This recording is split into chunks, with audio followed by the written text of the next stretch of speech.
Hello? Everybody hear me? Let me know down below if you can hear me.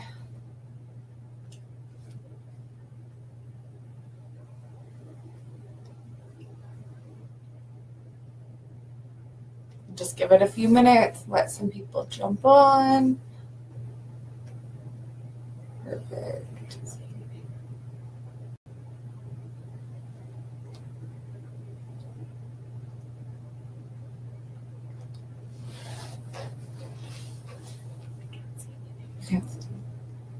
Oh, Cheryl says she can see.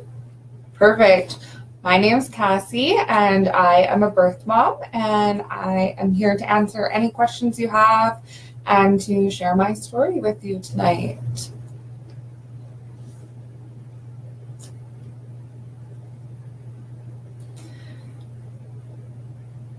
So I was 16 when I found out I was pregnant, facing an unplanned pregnancy in high school.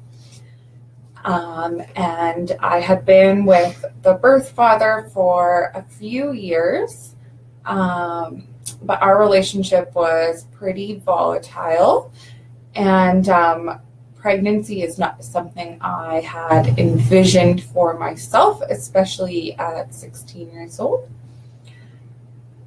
So when my pregnancy got a little further along, I was starting to consider what my options were. And in my mind, my two options were to parent or to place for adoption, as termination was not something that was part of my beliefs.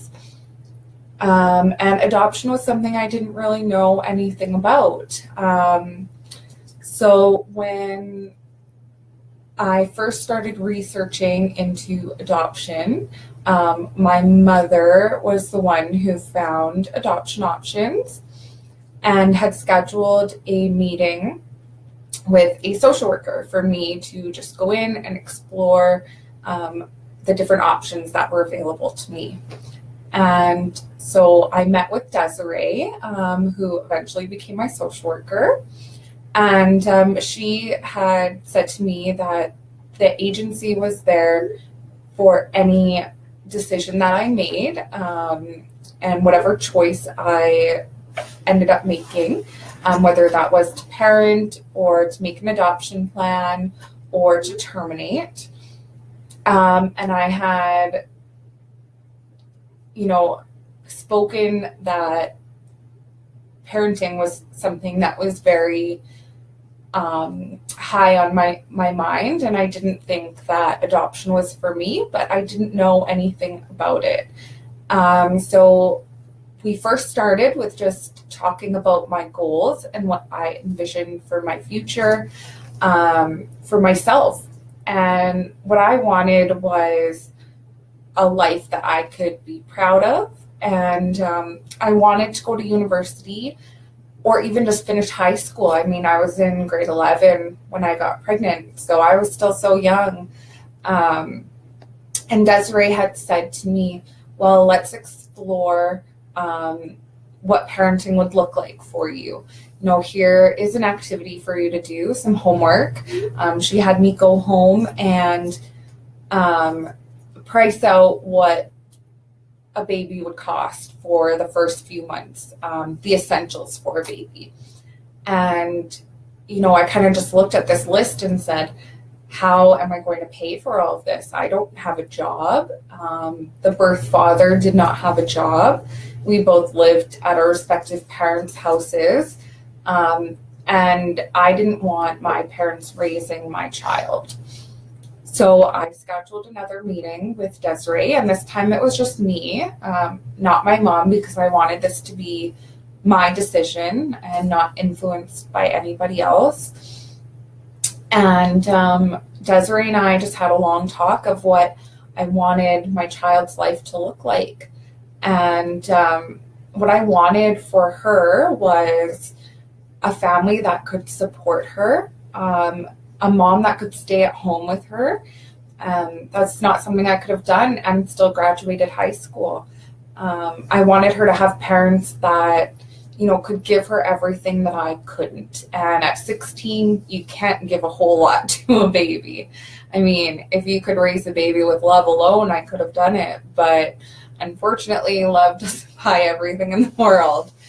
So Desiree and I went through a list of the things that I would want in prospective parents and beliefs that were important to me. And for every birth parent, that list looks different. But for me, it was mostly about a stable household and two loving parents that, were happily married, and things that maybe I didn't have growing up. And I wanted my child to have a better life than I had and a better life than I could provide at 16 years old. And we went through that list, and at this point, the birth father had agreed to, honor my decision and support my decision. And he helped with the list as well.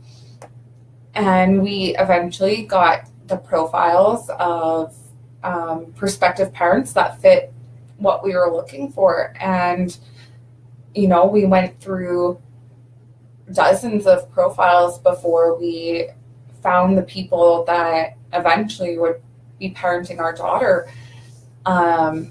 And going through those profiles was so hard because all of these people were so amazing, and all they wanted was to love a baby and to have a baby of their own. And it was so hard to choose, the people that are going to parent your child for the rest of their lives. But we eventually did pick a couple, and Desiree had set up a match meeting for us. And the day came that we got to meet them, and it felt like we had known each other all of our lives. It was easy, and it just felt right, and we just clicked.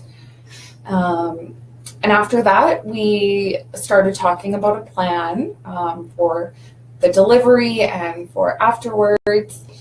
And having an open adoption is something that was so important to me.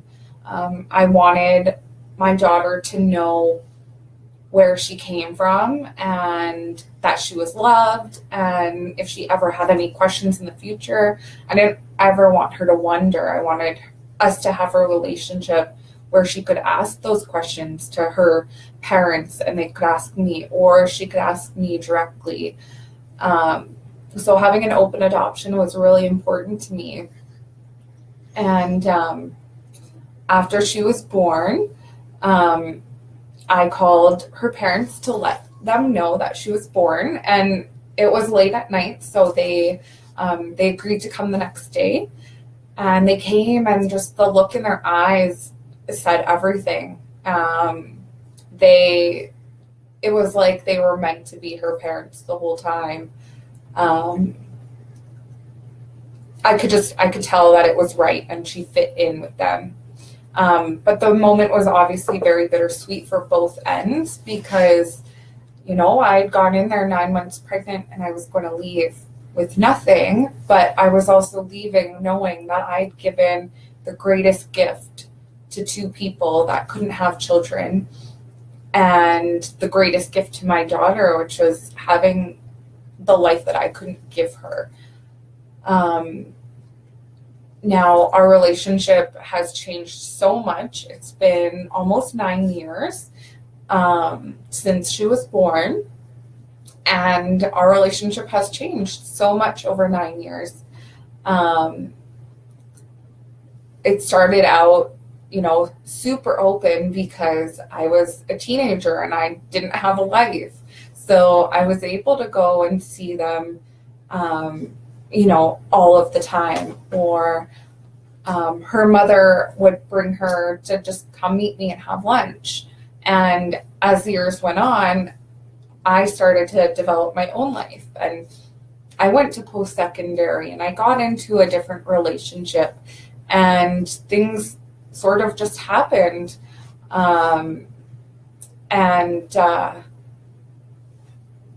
there's been some stalls, I guess you could say, in our relationship.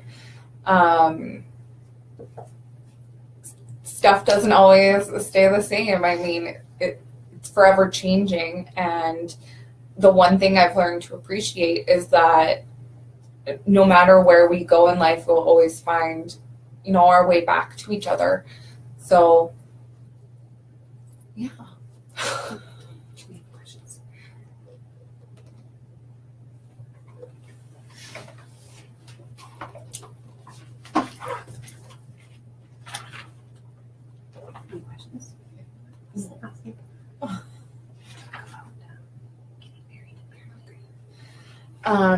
So my life has obviously changed a lot in 9 years. I am now a mother of my own to 2 beautiful children. I have a son and a daughter, and I am married. And that's something I feel like maybe wouldn't have happened if I had chose to parent when I was 16.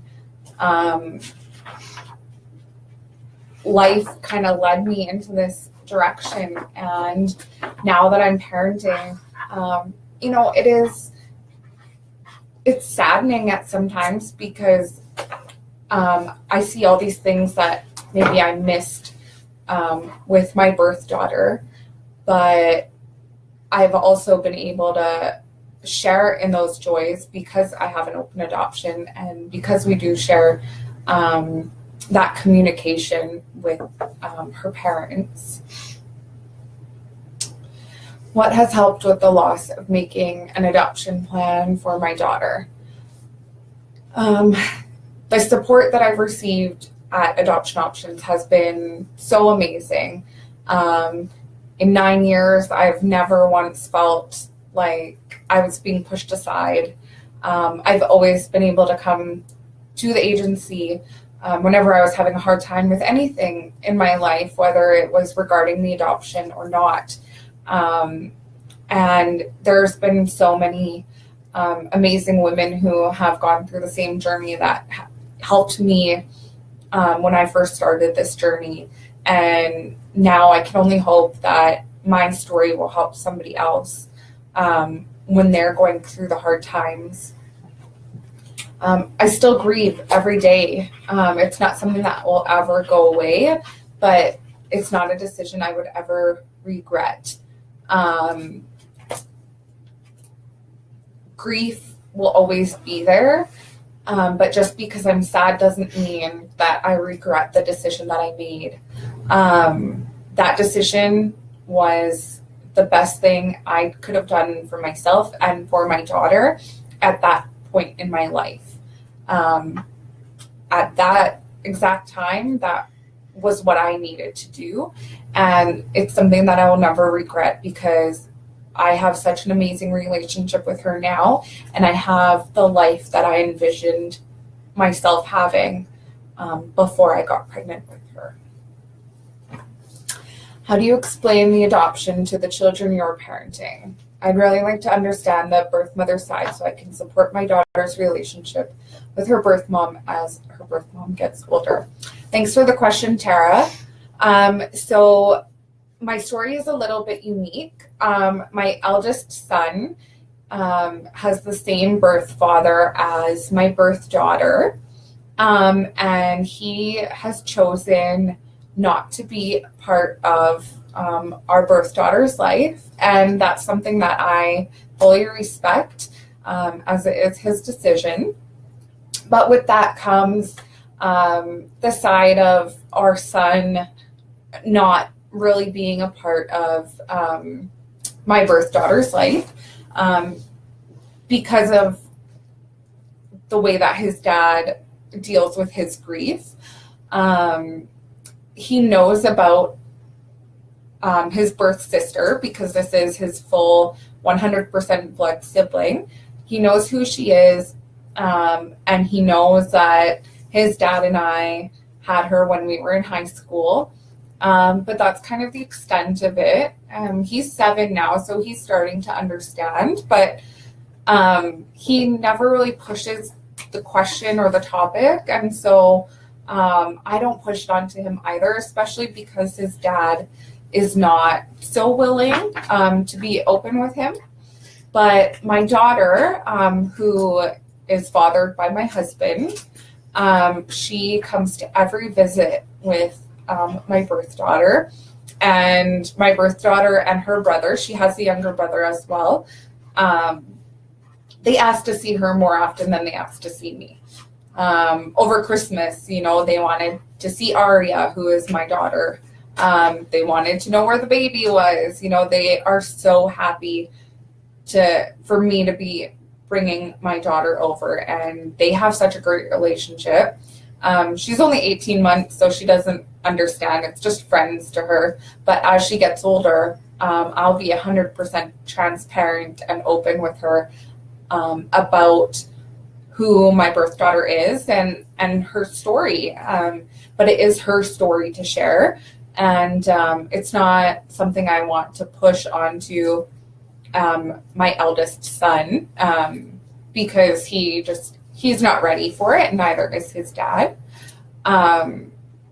But my husband, he knows my birth daughter as well, and she always asks about him. She always asks about the baby. We all have such a great relationship. They actually attended our wedding, my birth daughter and her brother and her parents.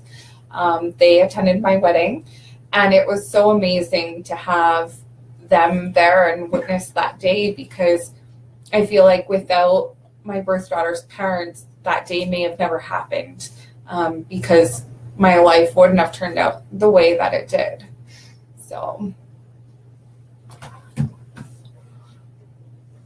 of course, Tara, thank you for asking the question. My extended family, I can't speak to them. They unfortunately don't have a relationship with my birth daughter, not by anybody's wrongdoing. It's just a relationship I choose to keep private, and my birth daughter's family chooses to keep private. I don't want to share her with anybody, and there's never been a time where I thought, I want my whole extended family to be a part of her life. They know about her 100%, but we don't have huge family gatherings. I prefer our visits to be more intimate and more one-on-one. So it is just, myself, my husband, our daughter, and my birth daughter and her family when we do get together. But having them at our wedding was so amazing, because they did get the opportunity to see my birth daughter, and she and her family got the opportunity to meet the rest of my family. So it was quite amazing.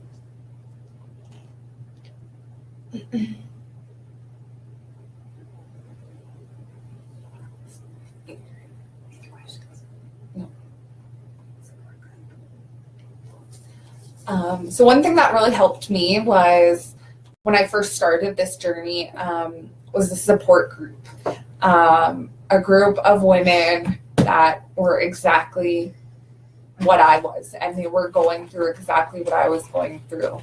I attended the group every month when I first placed, and there was women that had placed years before me. There was women that had placed just a few months before me, women that placed directly after me, and all of these women shared one thing in common, and that was that we all knew what each other was feeling. And that's something that, I really needed at the time, because nobody in my personal life knew what I was going through. And especially as a teenager, I didn't have any friends that I could talk to about it, because they didn't understand, how adoption worked, and they didn't really care to support me. So having this support group that was run by Adoption Options was so helpful to me. And even when my grieving got more under control, I would still come to the group so that I could support women that had just placed. And, I've made so many friends through the agency, and women that have placed, and, us sharing our stories and helping each other, supporting each other, and helping each other grieve. Like, it's just been so amazing. And Every year we still all get together on Birthmother's Day, and it's nice to see how everybody's lives have changed, in the last decade, and it's a nice feeling. Advice that I would have for somebody facing an unplanned pregnancy would be explore all of your options. Especially young moms, they think that there's only two options, and that's to be a young single mom or to terminate their pregnancy. And I'm here to let you know that there is another option. And when I first came to the agency, they talked to me through all of my options. It wasn't just about adoption. They talked to me through, if I were to parent, this is the support that they could offer me, and these are the resources, and this is what your life might look like. And if you choose to terminate, these are the resources we have, and this is how we can help you. These are the support options, and this is what your life will look like. And if you choose adoption, here are the resources we have, and here's how we can help. And so I think it's really important for any woman, whether you're young or old or single or married, if you're facing an unplanned pregnancy, to do your research on all of your options, and keep an open mind when it comes to adoption. There's so many myths and misconceptions about what adoption looks like. And it's not how it was in the olden days. Adoption is not just somebody taking your baby away from you as soon as you give birth and you never seeing them again. And I'm proof that it works. Do I have any regrets? I have no regrets. My decision to place my birth daughter for adoption was not an easy one. It's not a decision I made overnight, and I don't think you could make that decision overnight. But I will never regret making that decision, even though it's hard. And it will always be hard. I'll always have days where it hurts a little more than it did. But there would never be any regrets, because it has given her such an amazing life, and a life that I couldn't have provided her when I was 16. And it's given me the life that I envisioned for myself. I was able to go to post-secondary. I was able to get married. I'm able to parent two beautiful children now. And that's something that I don't think would have happened the way it did had I chosen to terminate or to parent when I was 16. So, and in me sharing my story, I hope that it helps another woman out there who's facing an unplanned pregnancy.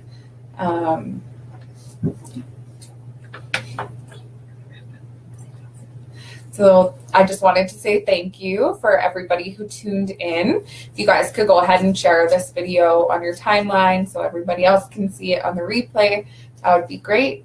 And if you have any questions, leave them below and I will answer them afterwards. Thank you.